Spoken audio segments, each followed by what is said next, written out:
Review and analysis ko sa Miss International 2025. Hello Cruellas, mabuhay! This is Giselle Ortega and welcome back to my YouTube channel.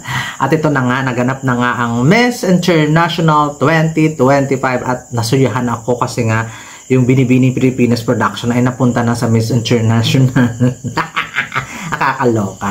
O diba? At least wala nag-evolve na very light ang production ng Japan for today's video, diba? Naalala ko tuloy ang Binibining Pilipinas 2018 sa panahon ni Atisa Manalo at saka ni Catriona Gray. Same stage, same everything, same camera angle and everything. Nakakatuwa. Hindi naman lang sila nagbago. Hindi mo lang binago yung kulay, yung whatsoever. Aloka. Hay, nako, yun na yun. Pero, kudos naman sa Miss International. To be fair naman, lumevel up naman. Siguro nasa 6th place pa rin sila ngayon when it comes sa Big 6 production ng bonggang-bongga. So, sabihin na natin, nag-evolve, pero not to the point. Pang national pageant pa rin ang eksena. Mas maganda pa rin ang Miss Earth. O, di ba? Pero, syempre, Miss International to ng bonggang-bongga. At congratulations sa mga girls na lumaban dito at lalong-lalo na sa Philippine representative, Merna Isguera. Sa production pa lang nila is amazing kasi national costume, pagpakilala sila at as a normal at as ano ba tawag dito, nakasanayan ay alam naman natin ang Miss International ay nagpapakilala talaga sila sa kanilang national costume na hindi masyadong yung mga mabibigat, magagarbo, talagang maliliit lang, tapos at which is yun naman talaga ang nakasanayan. And then syempre na na siya Miss International, may production at saka may sayawan ni sila. I love it! I super love it. At least nagdagdag sila ng mga ganong moment sa Miss International. Nakakatuwa kasi nakaka-pageant na. Hindi na kasi iniisip ko dati yung Miss International parang binubunot sa tambiolo tapos umiikot na roleta tapos binubunot, ay pasok ka, ganoon, parang ganoon kasi yung eksena kasi yung music walang silbi. Pero ngayon okay na. At pasok na pasok sa top 20 si Miss South Africa, si Miss USA, Myanmar, Peru, Mexico, Canada, Thailand, the Netherlands, India, Angola, Zimbabwe, Jamaica, Dominican Republic, Indonesia, Colombia, Bolivia, Philippines, Nicaragua, Sri Lanka, and Japan. Ang bonggang-bongga. Ayan po ang pasok sa banga sa ating top 20. At syempre, early pa lang pinangalanan na nila ang kanilang Continental Queen, ang Miss International Europe si UK, Miss International Africa si Zimbabwe, Miss International America si Turks and Caicos, at saka si Miss International Asia si Macau na hindi niya kinakaya ang moment na nagkaroon siya ng special award. After that, top 20, nag-swimsuit at saka evening gown. Nagbardagulan sila sa kanilang swimsuit. So, at saka evening gown. I love the swimsuit. Promise. Ang ganda. Ang ganda ng swimsuit. Ang sexy ng mga girls. Tapos, nakakatuwa kasi nga, sa Miss International mo lang talaga makikita yung mga babaihan na may mga mahinihin, mayuyumi, mababango, mga laging naliligo, mga ganon. Kasi sa ibang budget, nakikita mo parang mga sinabunutan, mga ganon, palakihan ng buhok, padamihan ng kulay ng mata, mga ganon.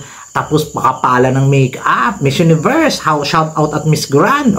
Pero dito sa Miss International, nakikita mo talaga yung mga timid, mga mahyumi, mahinhin, mabango, mga gadaan. Sa Miss International mo lang makikita talaga ng bonggang-bongga niya. At syempre doon sa evening gown nila, gustong-gusto ko lahat halos sa mga evening gown, except na lang kayo Sri Lanka. No? Feeling ko si Sri Lanka may pinaka-tsakang gown, pero lahat ang gaganda. Pang Miss International, talagang pag makikita mo talaga ang Miss International, yellow, gold, silver, pink, white, ganun lang talaga. Pang Miss International talaga, grabe, amazing. At sa swimsuit and evening gown, kabog ng bonggang-bongga si Miss Myanmar, si Sri Lanka, Canada, Dominican Republic, Bolivia, Colombia, Zimbabwe, kahit nanalo na siya ng Continental Queen, si Miss Nicaragua, si Miss Indonesia, at saka si Miss Philippines. Kaloka, pang-10 tinawag si Philippines sa top 10. Talaga yung puso mo naman talaga at yung ano ba, high blood mo naman talaga baka wala na, baka top 20 lang, mga ganon, mga eksena. Pero lumaban pa rin ng bonggang-bongga si Myrna Esguerra dahil sa kanyang evening gown na napakabongga. At saka ang kanyang swimsuit na very Miss International na pasarela, diba? Ginawa ang lahat ni Myrna Esguerra para maging malambot at tatak Miss International ang kanyang pasarela at ang kanyang galawan. Amazing. Congratulations talaga ng bonggang-bongga. After that, nag-speech sila about sa kanilang DGP, sustainable goal ng bonggang-bongga. Ano ba? Comment down below, nakalimutan ko tuloy. Hayaan mo na. Tapos, ang galing ni Miss Philippines ng bonggang-bongga at talagang inilaban niya tayo ng bonggang-bongga at pumasok nga first sa top 5 ang Philippines naman ang first na tinawag, kaya nawala na ang kaba ng bonggang-bongga kasi nga syempre pinutunayan ni Myrna doon sa kanyang speech sa Miss International na one of the best yung speech niya. Pagkatapos si Zimbabwe, which is wala namang kukontra, isa din siya sa magaling na mga speaker. And then si Miss Indonesia na beautiful, ang ganda, kinakabahan ako ng bonggang-bongga kay Miss Indonesia. Kay Miss Bolivia na talagang Josones, ang bonggang-bongga si Miss Bolivia, naka-pink gown din siya. At of course, si Miss Colombia ang panglimang tinawag, huling tinawag. Si Miss Colombia sa naka-gold na gown na amazing, ang ganda-ganda ng lola mo. Wala ka nang talaga at lahat sila talaga ay nakapusod ng buhok na pag makikita mo yung top 5 ng Miss International, wala kang may kumpara sa ibang pageant na top 5. Paryosit talaga, mga Diyosa lang talaga, mga malilinis, mga mayuyumi, wala man lang kahit isang buhok na naligaw, na sira, ganun. Perfect talaga ang pagkapusod. As in, parang akala mo pinadila sa baka yung mga buhok nila. Nakakaloka ng bonggang-bongga. At ito na nga ang one question ng bonggang-bongga, kung paano mo i-explain sa iyong pamilya ang Miss International Kinemerot. At syempre, ang unang sumagot ay si Philippines ng bongga, si Myrna Esguerra. Tapos, nasagot naman niya, maayos naman ang kanyang sagot, kaya lang mabagal. Pagkatapos, naabutan pa siya ng time. Siguro, may dudugtong pa siya, pero naabutan ng time, kaya kaplak, ganon. Parang nabitin ng bonggang-bongga. Sumunod na tinawag si Miss Zimbabwe. Ay, perfect! Amazing ang sagot ni Miss Zimbabwe. Ayaw magpakabog knowing mga African woman. When it comes sa Q&A, talagang ayaw neto. Next is si Indonesia. Si Indonesia din, okay din naman yung kanyang sagot. Kaya lang isa din sa mga mababagal na sumagot. Tapos si Miss Bolivia, ayos din. Perfect. Tapos si Colombia, ay purya gaba. Nung sumagot na si Colombia, may sasabi mo talaga, ay, itsura, buhok, lahat ng merong kay Miss Colombia, Miss International. Tapos ganun pa yung sagot niya. Talagang masasabi mo to, kahit si Philippines, yung gusto ko si Colombia yung mananalo, mga gaganon. Mga gaganon talaga yung feeling mo. Siyempre, alam mo naman, walang bias-bias yung Gazel Ortega, di ba? Kahit na alam mo na pero yung iba talaga sa comment section din, Philippines pa rin. Pero alam mo naman sa sarili ko na si Colombia na talaga ang mananalong Miss International sa ganyang itsura, sa ganyang gown, sa ganyang sagot. Kalokohan. Kalokohan, makalusot pa doon si Myrna Esguerra. So, ayun na nga, after the announcement, ang ganda at saka ang linis ng Miss International, ang ganda lang ng eksena, ang ganda ng pageant, tuloy-tuloy, kahit sumatagal, tuloy-tuloy lang, level up talaga ngayon ang Miss International. In-announce nga nila fourth runner-up si Philippines, which is wala naman akong violent reaction kasi sa truth naman. Third runner-up, Indonesia. Tapos second runner-up, Bolivia. O sige. First runner-up, Zimbabwe. Ay, wala namang kukontra. At syempre, ang Miss International 2025 ay si Colombia. Pang-apat ng Miss International na ito ng Colombia. Kaya humahabol na rin sila sa banga.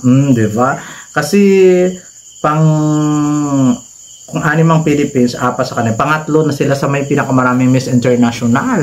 Venezuela, Philippines, Colombia. O kaya humahabol sila ng bonggang-bongga. At deserve naman ng Colombia ang manalong bagong Miss International 2025. So, congratulations kay Miss Colombia. Congratulations lalong-lalo na kay Myrna Isguera. Hindi na masama.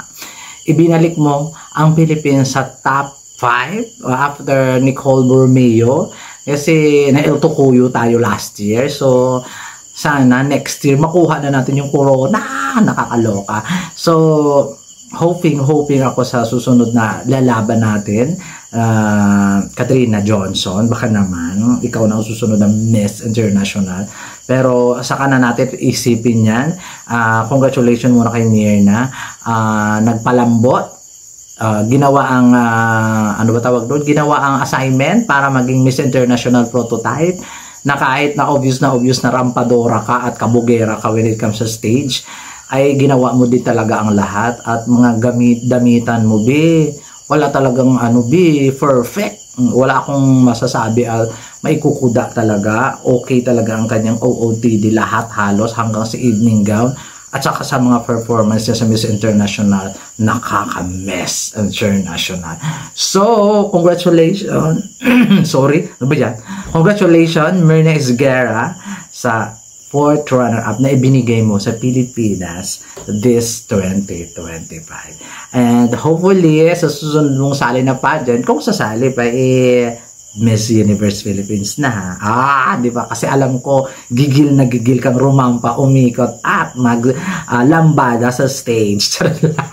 So, ayun po ang aking review and analysis. Congratulations sa Miss International. Apakatino ng pageant niya kumpara sa ibang pageant. Priyagaba. Lumilevel lang kayo sa Miss Earth at saka sa Miss World na matino lang. Walang masyadong issue, walang masyadong alingas-ngas. Tapos nagkukorona pa kayo ng super deserving. O, di ba, Colombia? Amazing. There you go, guys. Maraming salamat at sinamahan nyo ako, si Sir Ron, si Sir Tony at saka si Jeff sa panonood ng Miss International live reaction video namin at maraming nanood sa amin. Salamat po. God bless you din po sa mga nagpapaayuda, sa laging nagsusubaybay, and God bless you all na lang ng bongga. Maraming salamat. And this has been Gazel Ortega. Congratulations ulit, Myrna. Paalam po.